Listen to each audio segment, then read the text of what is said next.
스데반의 설교 5번째 말씀을 전하고자 합니다. 오늘은 스데반 설교 마지막 날이에요. 여러분은 스데반 설교를 들으면서 그가 얼마나 하나님을 사랑하고 하나님을 위해서 헌신을 했는지 아셨을 것입니다. 그가 믿음을 삶으로 보여준 것처럼 성도들은 스데반처럼 살아야 할 것입니다. 믿음은 결코 추상적인 것이 아닙니다. 믿음이란 예수 그리스도의 뜻을 확실하게 알고 대속의 역사를 확신하며 자기의 모든 것을 의뢰하고 맡기는 것이 바로 믿음입니다. 아는 것과 확신하는 것과 맡기는 것 중에 한 가지라도 빠져서는 안 되며 이 요소가 함께 어우러져야 온전한 믿음을 가질 수가 있는 것입니다. 믿음에 있어 중요한 것은 반드시 대상이 있어야 합니다. 이 대상은 불확실한 우상이 아니라 예수님처럼 완전하고 확실하고 신뢰할 만한 대상이어야 하는 것입니다. 성도들은 이 땅에 오신 예수 그리스도를 신뢰한다라고 말을 하지만 최종적으로 자신을 의뢰하지는 않습니다. 하나님을 전적으로 신뢰하지도 않으면서 하나님께로부터는 세상의 많은 것을 받기를 원하고 있어요. 소원이 이루어지기를 원하고 있습니다. 그래서 하나님께서는 성도들이 마음의 정욕을 가졌다는 것을 알고 계시지만 그대로 내버려 두시는 것입니다. 사람의 마음이 의와 불의에 대해 판단하지 못할 때 하나님께서 진노하시고 권면하시고 징계하시지만 그는 깨닫지 못하기 때문에 그대로 내버려 두는 거예요. 로마서 1장 17절에 복음에는 하나님의 의가 나타나서 믿음으로 믿음에 이르게 하나니 기록된 바 오직 의인은 믿음으로 말미암아 살리라 함과 같으니라. 믿음으로 믿음에 이르게 한다라고 말씀을 하셨어요. 이 말씀에서 전자의 믿음은 예수 그리스도를 우리의 유일한 구세주로 영접한 믿음이에요. 그리고 후자의 믿음은 완전한 신뢰에서 나오는 믿음을 말하고 있는 것입니다. 하나님을 영접한 아브라함이 하나님을 믿었더니 그 믿음이 그에게 의가 된 것입니다. 그 의는 행함을 통해서 드러날 수밖에 없어요. 내가 하나님을 믿고 있으면 그 의가 믿음으로 드러날 수밖에 없단 말이지요. 그래서 하나님은 그 믿음의 행위를 온전한 믿음이다 라고 인정을 하신단 말이죠. 예를 들어서 자녀가 학교를 다니면 우리는 그 자녀를 학생이다 라고 부릅니다. 그러나 그 자녀가 학생이 되기 위해서 학교를 다니는 건 아니라 말이죠. 자신의 미래를 위해서 열심히 공부를 한다면 그 자녀는 내가 왜 공부를 해야 하는지 그 목적을 알기 때문에 자기의 미래는 성공적일 것입니다. 그리고 열심히 공부하는 그 자녀를 보면서 부모는 칭찬하신단 말이죠. 그 아이는 자기의 일을 그냥 하고 있는 건데 부모에게 고맙다는 말을 듣게 될 거예요. 성도들이 교회를 다니는 것으로 만족하지 말고 이 학생처럼 교회를 다니는 이유를 알고 열심히 신앙생활을 해야만 합니다. 하나님께서는 아브라함이 이삭을 바치라는 명령에 순종하는 것을 보시고 네가 이제야 나를 경외하는 것을 인정한다 라고 말씀하셨단 말이죠. 믿음으로 믿음의 일은 아브라함을 인정하시는 것입니다. 야고보가 사람이 행함으로써 의롭게 되는 것이다 라고 말한 이유가 바로 이런 이유라 말이에요. 믿음으로 보이지 않는 말씀을 신뢰하고 그 말씀을 온전히 의지할 때 하나님께서는 행함을 통해서 믿음이 완성되었다라고 인정하시는 것입니다. 예레미야 32장에 보면 하나님은 예레미야에게 아나돗의 밭을 사라라고 명령을 하십니다. 이 말씀은 하나님께서 이스라엘 자손들이 70년 동안 바벨론으로 포로로 끌려갈 거야 라고 말씀하시고 난 다음에 아나돗의 밭을 사라고 명령을 하세요. 하나님께서 70년 동안 포로로 끌려갈 사람들에게 왜 아나돗의 밭을 사라고 명령을 하셨을까요? 예레미야가 70년 후에 만약에 살아서 고국에 돌아온다고 해도 그 땅에 대한 소유권을 주장한다는 것은 불가능할 것입니다. 하지만 그는 자기의 판단이나 상황을 보지 않았어요. 하나님의 약속을 믿었기 때문에 하나님이 살아, 그러니까 그냥 사는 겁니다. 70년의 포로 생활이 끝나면 백성들이, 네 후손들이 돌아와서 그 땅의 소유권을 주장하게 해줄 거야 라고 하나님이 말씀하셨단 말이죠. 그 약속을 믿는 거예요. 그래서 그 밭을 사서 매매 증서를 질그릇에 담아서 보관을 했습니다. 이 증서를 질그릇에 보관하는 이유는 70년이라는 긴 세월 동안 철기는 녹이 쓸 것입니다. 그리고 목기는 썩어버릴 것이기 때문에 질그릇에 담는 거예요. 그러니까 이 사람은 어때? 자기 나름대로 준비를 하는 거지요. 하나님의 명령대로 움직이면서 내가 어떻게 하면 하나님의 그 명령을 더 아름답게 완성할 수 있을까? 예레미야는 자기가 자기의 일을 한단 말이에요. 이게 바로 성도들이 이 세상에서 말씀을 가지고 살아가는 모습들입니다. 예레미야의 행동을 보면서 우리는 믿음이란 하나님의 약속에 자신의 인생을 아낌없이 투자하는 거구나 라는 것을 배울 수가 있습니다. 39절에서 41절에 우리 조상들이 모세에게 복종하지 아니하고자 하여 거절하며 그 마음이 도리어 애굽으로 향하여 아론더러 이르되 우리를 인도할 신들을 우리를 위하여 만들라. 애굽 땅에서 우리를 인도하던 이 모세는 어떻게 되었는지 알지 못하노라 하고 그때에 그들이 송아지를 만들어 그 우상 앞에 제사하며 자기 손으로 만든 것을 기뻐하더니 스데반은 지금 자기의 설교를 듣는 사람들에게 이스라엘을 구원으로 인도한 모세를 하나님께서 그들의 지도자로 세우셨음에도 불구하고 복종하지 않는 세력들이 있다라고 전하고 있습니다. 그 백성들은 사탄의 조종을 받고 있기 때문에 지도자인 모세를 넘어뜨리기 위해서 사탄의 계획을 실천하고 있다는 것입니다. 지금까지 모세를 대변하면서 하나님의 사역을 함께 온 아론이 그 세력의 주동자가 된 것을 우리가 보면 어느 누구라도 순간 방심하면 사탄의 도구가 될 수 있다는 것을 알 수가 있습니다. 욥기에 보면요, 사탄은 하나님의 보좌까지 나가는 것을 볼 수가 있어요. 보좌 앞까지 나가서 아론을 흉보는 걸 볼 수가 있단 말이죠. 가룟 유다는 예수님의 곁에 바짝 붙어 앉아서 사탄의 조종을 받는 것을 볼 수가 있습니다. 물론 하나님께서 속지는 않으시겠지만 사탄이 못할 일이 없다는 얘기를 지금 하고 있어요. 이것은 사탄은 어디든지 갈 수가 있으며 하나님의 곁에서 여러분을 험담할 수 있다는 증거이므로 여러분은 사탄보다 하나님께 더 가까이 있어야 하는 것입니다. 이스라엘 백성들은 10가지 재앙을 보았어요. 홍해를 건넜으며 메추라기와 만나와 샘물을 먹은 하나님의 백성들이었습니다. 그러나 말씀으로 온전히 거듭나지 못했기 때문에 인간의 악한 습성을 버리지 못했던 것입니다. 이스라엘 백성들은 모세가 자신들을 고통으로 몰아넣었다라고 불평을 하면서 광분했습니다. 자신들을 여기까지 인도한 분은 하나님이 아니라 금송아지다 라고 말하고 있다 말이죠. 오랫동안 계획하시고 역사하실 하나님을 버리고 금송아지를 섬겨야 한다고 흥분하는 그들을 보면서 여러분은 어떤 생각이 드십니까? 같이 기도해주고 같이 세워준 교회가 있단 말이죠. 목회자가 있어요. 같은 믿음의 형제가 있습니다. 어려울 때는 도움을 청한단 말이죠. 그러다가 어려움이 다 해결되면 어때요? 그 사람이 도와줬어. 그 사람이 돈을 나를 빌려줘서, 그 사람이 나를 그쪽으로 데리고 가서 소개해줘서 결국 공은 누구한테 돌려요? 세상 사람들에게 돌린단 말이죠. 이게 바로 우리 인간의 악한 본성이에요. 지금 이 사람들도 똑같이 하고 있습니다. 여러분은 지금 어떤 신앙을 가지고 계십니까? 하나님께서 여러분이 말씀을 듣고 성장할 수 있도록 여기까지 도우셨고 세상에서 부끄러운 삶을 살지 않도록 도와주셨는데 혹시 그것을 잊고 있는 것은 아닌지 한번 생각해 보시기를 바라요.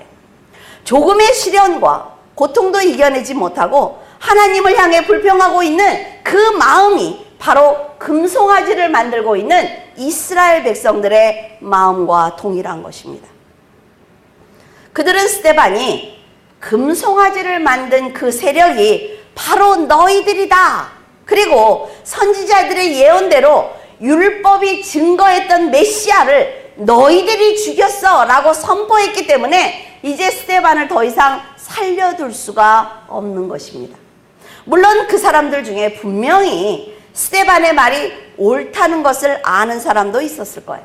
하지만 분위기가 지금 스데반을 죽이는 쪽으로 몰고 가고 있단 말이지요. 그러니까 용기를 내지 못한 사람도 분명히 그 가운데 있었을 것입니다. 이렇게 진리의 말씀을 모르고 분노한 사람들과 세상 사람들과 하나님을 인정하지 않는 사람들과 어울리게 되면 본인의 의견과 상관이 없이 많은 사람의 의견에 휩쓸리게 되는 것입니다. 그들이 불평하면 함께 불평하고 그들이 죄를 범하면 함께 죄를 범하게 되므로 진리의 말씀을 잣대로 세워서 여러분은 잘 판단해야만 합니다. 왜요? 누가 두들겼어요? 네. 41절에 보면 그때 그들이 송아지를 만들어 그 우상 앞에 제사하며 자기 손으로 만든 것을 기뻐하더니, 인간은 참으로 알 수 없는 존재들입니다. 백성들은 자신들의 죄 때문에 40년 동안 광야에서 살았지만 하나님께서는 그런 그들에게 만나와 메추라기를 주셨어요. 해지지 않는 의복과 닳지 않는 신발을 주시는 기적을 그들이 경험하게 하셨습니다. 그리고 낮에는 뜨거운 태양을 가려주는 구름 기둥과 밤에는 추위를 막아주는 불기둥으로 그들을 보호해 주셨단 말이죠. 그들은 반석에서 나오는 샘물과 갈라지는 홍해와 10가지 재앙을 보고 400년 동안 매여있던 노예에서 해방되는 기적을 보았지만 이런 은혜를 조금도 생각하지 않는 거예요. 그리고 자기들이 조금 불편하니까 하나님을 원망하고 불신하며 하나님을 배반하고 말았습니다. 모세가 자신들을 위해서 40일 금식을 하며 말씀을 받는 동안 그들은 모세와 하나님이 자신들을 버렸다고 불평하면서 모세가 없는 그 짧은 시간, 그 틈을 타서 금송아지를 만들었던 것입니다. 하나님께서 인간을 온전한 사람으로, 하나님의 성도로 만드시는 시간은요 굉장히 길고 섬세합니다. 그것에 비해 사람이 하나님을 배반하는 데 걸리는 시간은 너무나 짧다 말이죠. 사람이 사탄의 유혹에 속는 순간이 찰나라는 것을 알 수가 있어요. 그래서 나는 믿음이 있어, 나는 그래도 직분이 있어, 나는 하나님을 믿고 있어, 자신하지 말라는 거죠. 왜? 사탄이 어디까지 가 있다고요? 하나님의 보좌 앞까지 가 있는 걸 우리는 욥기에서 볼 수가 있단 말이에요. 사람들의 마음이 이렇게 순간적으로 변할 수 있는 것은 하나님의 보호하심과 동시에 사탄의 공격과 유혹이 언제나 함께 오기 때문에 그렇습니다. 그래서 성도들이 믿음으로 살기 위해서는 사탄을 물리치는 믿음의 행함을 언제나 보여야 된단 말이에요. 아무 일도 하지 않아, 아무것도 하지 않아, 교회를 아무것도 하지 않고 아무것도 안 하면서 집에서 기도도 안 하고 말씀도 안 보면서 나는 그래도 교회를 다니니까 저는 믿음이 있습니다. 하나님, 제가 교회를 그래도 다니니까 하나님이 나에게 복을 줘야 합니다 라고 말한단 말이에요. 사람들은 받은 은혜와 축복을 생각하지 않고 작은 어려움이 올 때 쉽게 좌절하며 하나님을 온전히 의지하지 않기 때문에 결국 탕자도 비루한 자도 자신이 만드는 것입니다. 하나님이 복을 주지 않아서 내가 어려움을 당하고 있습니다가 아니라 말이죠. 세상을 살아가면서 누구나 고난을 당합니다. 내가 고난을 당할 때 내가 누구를 붙들 것이냐, 사람을 붙들 것이냐, 하나님을 붙들 것이냐, 그것이 여러분들이 선택해야 되기 때문에 그 자리는 바로 내가 만드는 거예요. 42절에서 43절에 하나님이 외면하사 그들을 그 하늘의 군대에 섬기는 일에 버려두셨으니 이는 선지자의 책에 기록된 바 이스라엘의 집이여 너희가 광야에서 40년간 희생과 제물을 내게 드린 일이 있었느냐. 몰록의 장막과 신레판의 별을 만들었으며 이것은 너희가 절하고자 하여 만든 형상이로다. 내가 너희를 바벨론 밖으로 옮기리라 함과 같으니라. 이스라엘은 광야에서 사는 40년 동안 자신들을 보호해 주시고 지켜주신 하나님께 진정으로 희생하지 않았습니다. 그리고 제물을 드린 적이 없었기 때문에 하늘의 군대를 섬기는 죄를 짓고 있는데도 하나님께서는 그들이 돌이키도록 은혜를 주시지 않는 거예요. 하늘의 군대다라는 것은 천사를 말하는 것이 아닙니다. 이스라엘 백성들이 숭배하고 있는 모든 우상을 대표하는 것으로서 1월 성신을 의미하는 거예요. 1월 성신 숭배는 이스라엘 역사 속에 계속 존속되어 왔습니다. 그렇기 때문에 스데반은 하늘 군대란 표현으로 이스라엘 백성들의 완악함을 지금 강조하고 있는 거예요. 백성들은 하나님께 제사를 드리기는 했습니다. 제사를 안 드린 것 아니에요. 우상과 똑같이 하나님께도 제사를 지냈어요. 그런데 하나님을 경외하는 마음이 없었습니다. 모세의 규정에 따라서 형식적인 제사만 지냈단 말이죠. 진심이 없는 형식적인 제사는 전능하신 하나님께서 절대로 받지 않습니다. 그리고 그 제사가 하나님의 진노를 더 사게 만드는 거예요. 인간관계에서도 마찬가지입니다. 진실한 사랑이 없는 행동은요, 도리어 분노를 일으켜요. 만약에 부부가 있어요. 내 남편이 사랑해. 눈만 마주치면 사랑한대. 그런데 그게 형식적인 말이라는 걸 아내는 알고 있단 말이죠. 아무것도 도와주지 않아. 그러면서 말로만 사랑한다고 해요. 그럼 어때요? 그 말의 횟수가 많아질수록 화가 나는 거예요. 똑같은 거예요, 하나님도. 그렇죠? 이제 진심을 담아서 한번 해보세요. 집에 가서 그냥 말로만 왔다 갔다 하면서 사랑한다 그러지 말고. 이런 책망은 주일마다 예배를 드리는 성도들도 하나님께 진노를 받을 수가 있습니다. 진실한 마음과 정직한 믿음이 없는 예배는 하나님께서 받지 않기 때문에 성도들은 진리와 성령으로 예배를 드려야만 하는 것입니다. 여러분들이 지금 이 자리에 앉아서 딴 생각을 하고 있다면 괜한 고생한다는 거예요. 집에서 편히 쉬는 게 낫죠.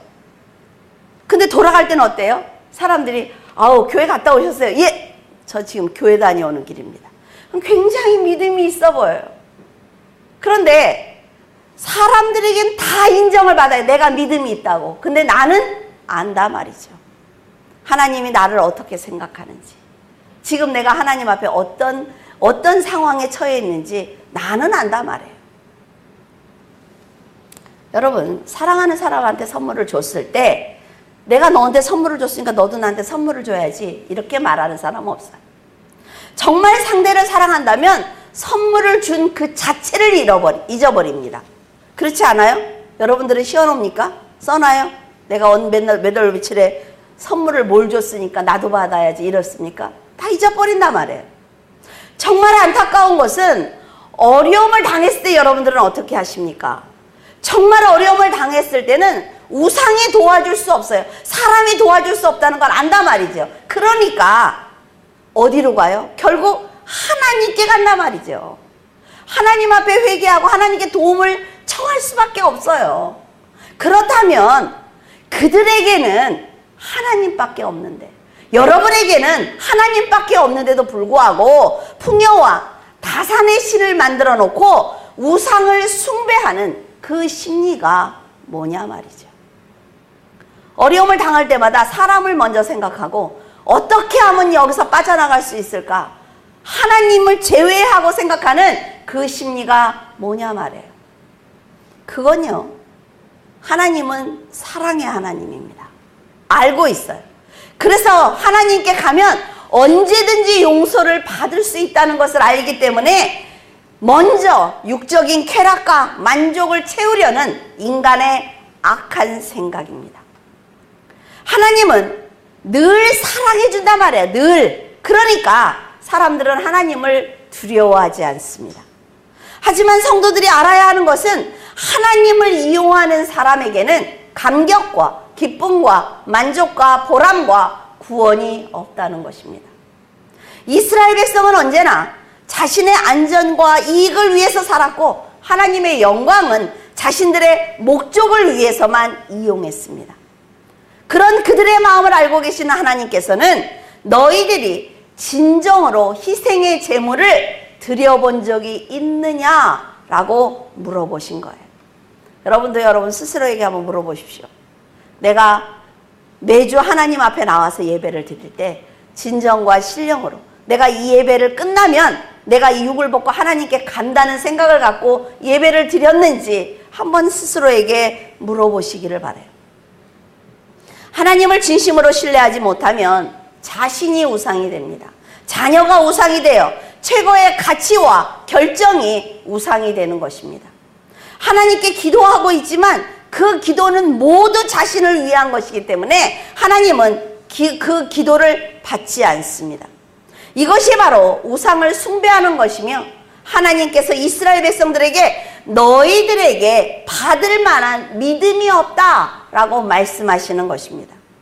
스데반은 43절에 이 부분을 강조하고 있습니다. 그들이 몰록의 장막과 신레판의 별들을 받들었으며 이것은 너희가 절하고자 하여 만든 형상이로다. 내가 너희를 바벨론 밖으로 옮기리라 함과 같다 라고 하시면서 하나님을 버린 그들을 바벨론으로 끌려가는 심판을 받게 하십니다.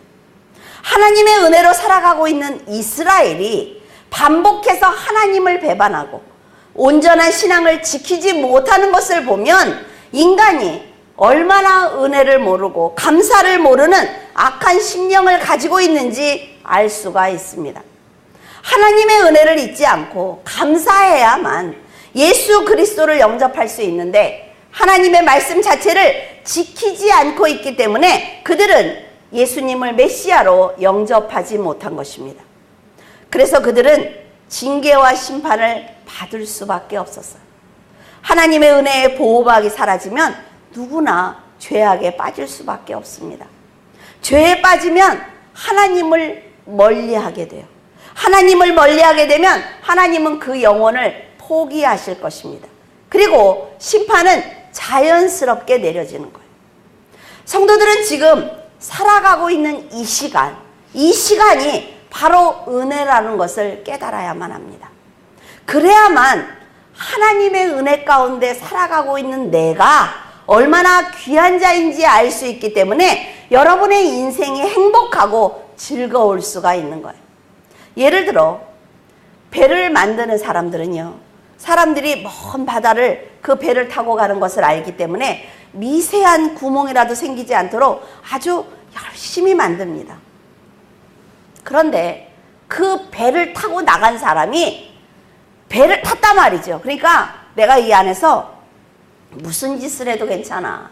나는 죽지 않아. 나는 배를 탔으니까. 그러면서 드릴로 바닥을 구멍을 뚫었다고 생각을 해보세요. 어때요? 그 사람은요, 깊은 바닷속으로 가라앉게 될 것입니다. 그때는 아무리 소리쳐도 구해줄 사람이 없단 말이죠. 발버둥 치다가 바다에 빠져 죽는 수밖에 없어요.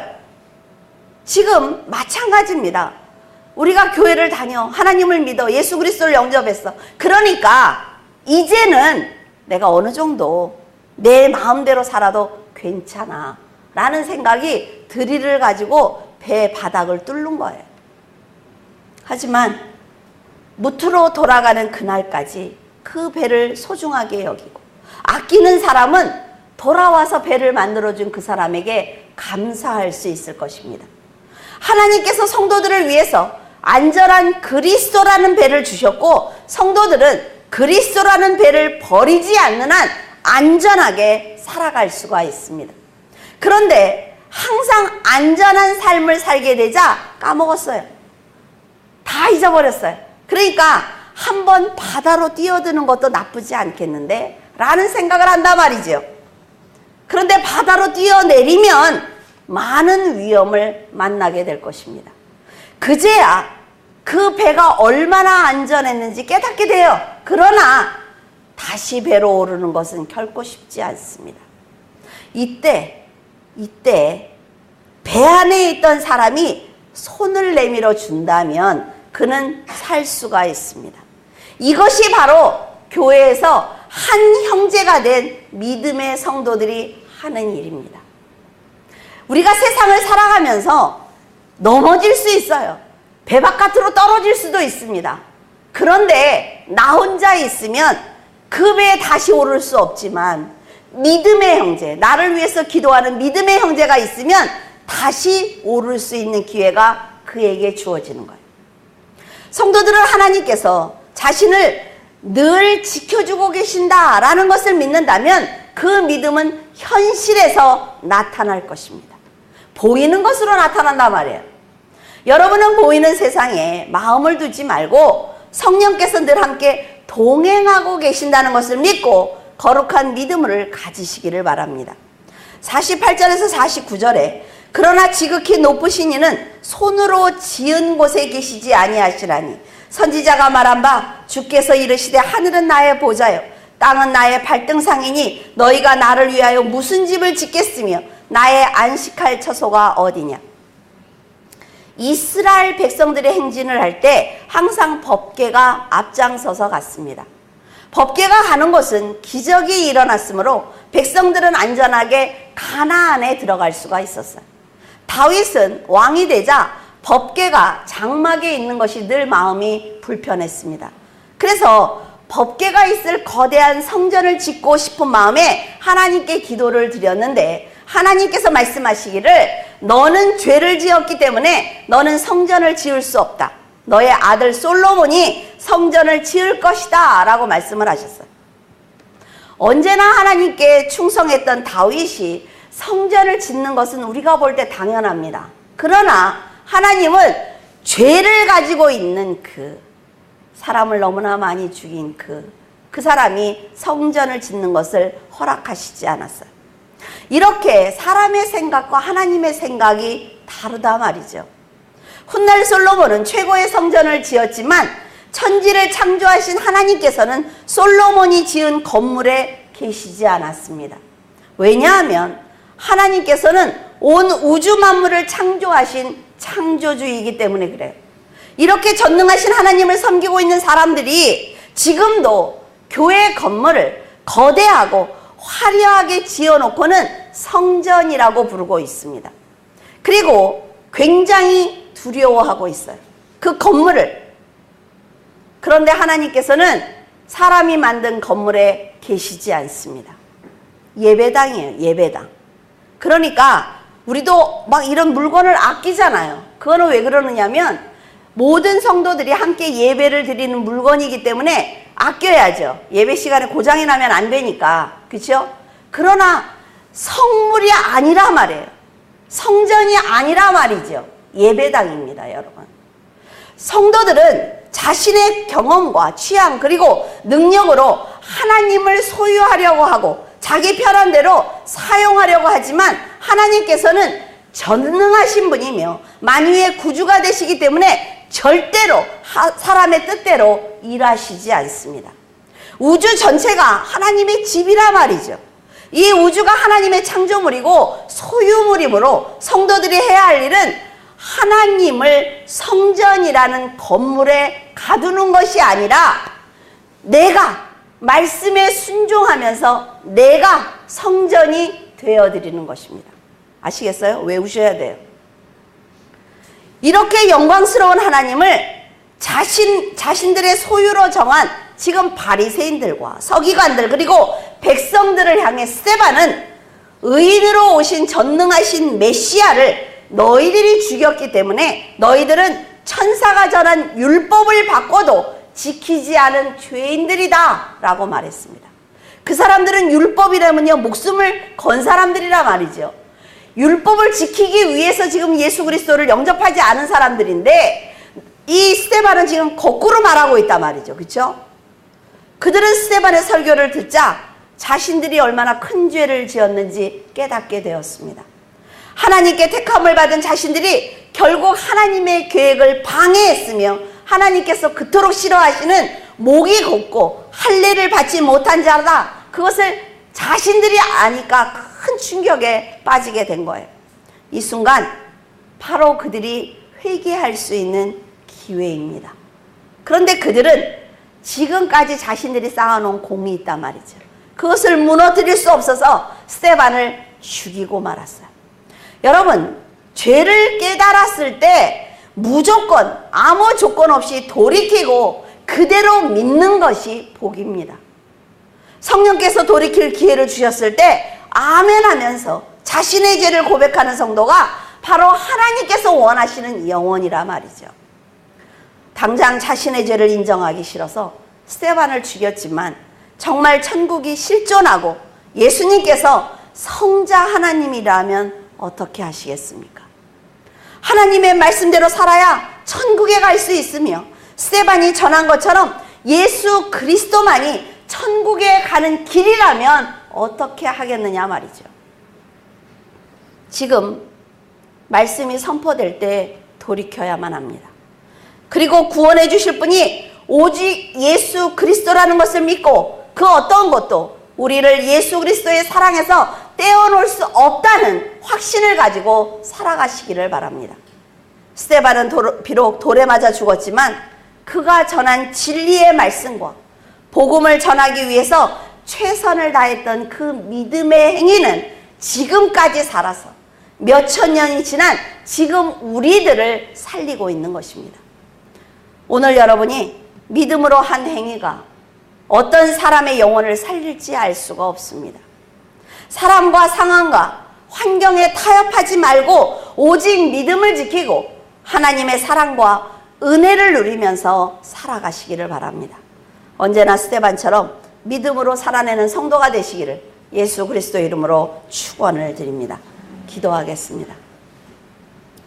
살아서 역사하신 하나님, 은혜를 감사를 드립니다. 하나님 아버지, 저희들 감사를 모르는 어리석은 자가 되지 아니하도록 하나님께서 도와주시옵소서.